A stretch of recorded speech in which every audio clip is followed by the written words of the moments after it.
Hey everyone, welcome to This Explainer. If you're completely exhausted from playing a constant guessing game with your hair, well, you are in exactly the right place. Today, we're unpacking the Dr. Groot methodology to help you transition from random, frustrating hair care guesswork to a highly structured, scientifically backed routine. Our ultimate goal? To get your hair growing in actual inches, not just tiny millimeters. Let's dive right in. Let me ask you something, and be honest. Is your hair sitting at the exact same length it was 3 months ago? Yeah, it's a super frustrating reality for so many of us. You know the drill. You've done the nightly scalp massages, you've binge-watched every DIY remedy out there, and you've shelled out for those overpriced gummy supplements. But if you're pulling your hair out over a total lack of progress, seriously, you are definitely not alone. But here is a massive, absolute game changer of a perspective shift. Hair doesn't grow slowly because you're doing nothing. It grows slowly because half the things you're doing are just wrong.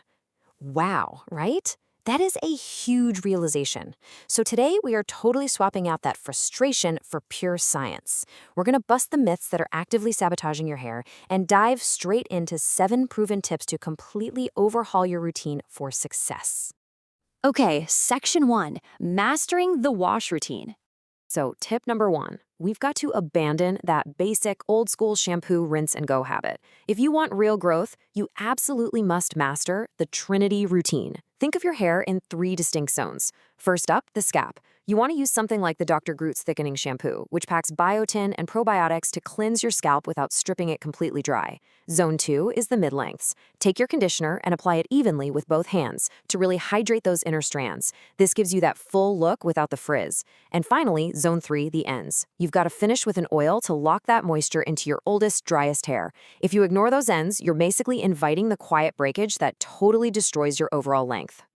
Moving right along to tip number 2, wash frequency. Look, this is definitely not a one-size-fits-all deal. You've got to adjust your schedule to fit your specific hair type. If you have dry hair, washing it all the time is basically your worst enemy. It just strips away all those protective natural oils. But on the flip side, if your hair gets genuinely oily, washing it every day is actually perfectly fine, as long as you're using the right techniques and making sure you aren't over-drying that scalp. And that brings us to tip 3. Picking strategic products is absolutely crucial here. When wash day rolls around, the absolute last thing you want is to reset your moisture levels all the way back to 0. You really need to look for sulfate-free formulas just like the Dr. Groot line, and keep an eye out for ingredients like palmetto, niacin, caffeine, and keratin. Those aren't just fancy beauty buzzwords, guys. They actually work together to actively nourish your roots and hang on to that vital moisture while you're cleansing. All right, section 2. Stop trimming and start protecting. For tip number 4, we really need to crush a massive beauty myth right now. Cutting your split ends does not make your hair grow faster. Seriously, hair growth happens exclusively at the root, nowhere else. The split ends you see, they're simply the result of unprotected ends just snapping right off. So instead of constantly chopping away all that length you work so hard for, the much smarter play is to protect those ends so they literally never split in the first place. Slapping on something like the Dr. Groot Miracle In-Shower Hair Treatment deeply hydrates your hair and acts like an invisible shield against that sneaky breakage that quietly ruins your progress. Now, protecting those ends is the perfect segue into tip number 6, which dives into advanced post-shower care. We're taking a page right out of Portuguese and Brazilian hair culture to introduce what I like to call a total game changer, the capillary schedule. If your hair is fine, curly, or color-treated, you are going to want to pay very close attention to this. Basically, instead of just grabbing random products and crossing your fingers, the capillary schedule means you intentionally rotate what your hair is craving the most on any given wash day. It all boils down to 3 core needs. First is hydration. That's all about replenishing water to keep your hair nice and flexible. Second is nutrition. This means restoring vital lipids and fatty acids to bring back that suppleness and shine. And the third is reconstruction, which is using heavy protein for deep structural repair. That last one is absolutely critical if you've got chemical or heat damage. You literally just pick one focus per wash, giving your hair exactly what it's begging for. Moving on to section 3, scalp care and nutrition. So circling back a bit, this brings us to tip number 5.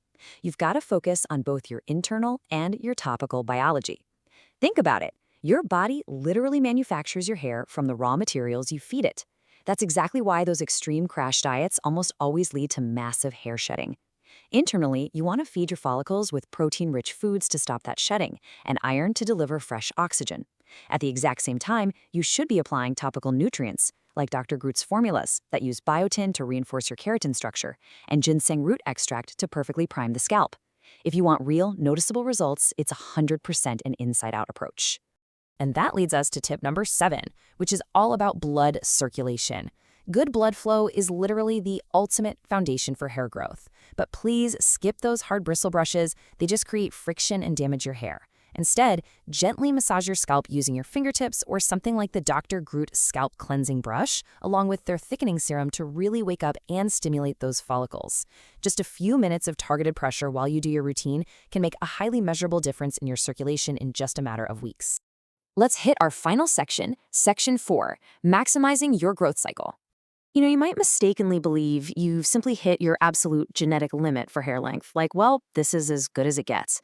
But usually the real roadblock is just a misunderstanding of your hair's biological life cycle. Your hair actually follows 4 distinct phases. It kicks off with the anagen phase. That's the active growth period that lasts for months or even years, pumping out about half an inch of hair every single month. After that comes the catagen transition phase, then the telogen resting phase, and lastly, the axogen shedding phase. The big ultimate goal behind every single tip we've talked about today, prolonging that first, highly active anagen phase. But listen, here is a critical warning. You have got to protect that anagen phase from your own lifestyle. Things like chronic stress, poor nutrition, and hormonal imbalances, they can prematurely shove your active follicles straight into the resting phase. Actually, that is exactly why you might experience a really heavy, delayed shedding period weeks or even months after a super stressful event. It's all connected. So yes, genetics absolutely play a role in your maximum terminal length, for sure. But I want you to ask yourself this. Is your genetic limit actually much, much longer than you think it is? I mean, if your ends are thin and breaking purely from a lack of moisture, daily friction, or just routine neglect, well, that isn't genetics at all. That is a highly fixable problem. Swap the blind guesswork for actual science. Start implementing these 7 tips today, and you might just be completely shocked to discover exactly what your hair is truly capable of. Thanks so much for joining me on this explainer, and I'll catch you next time.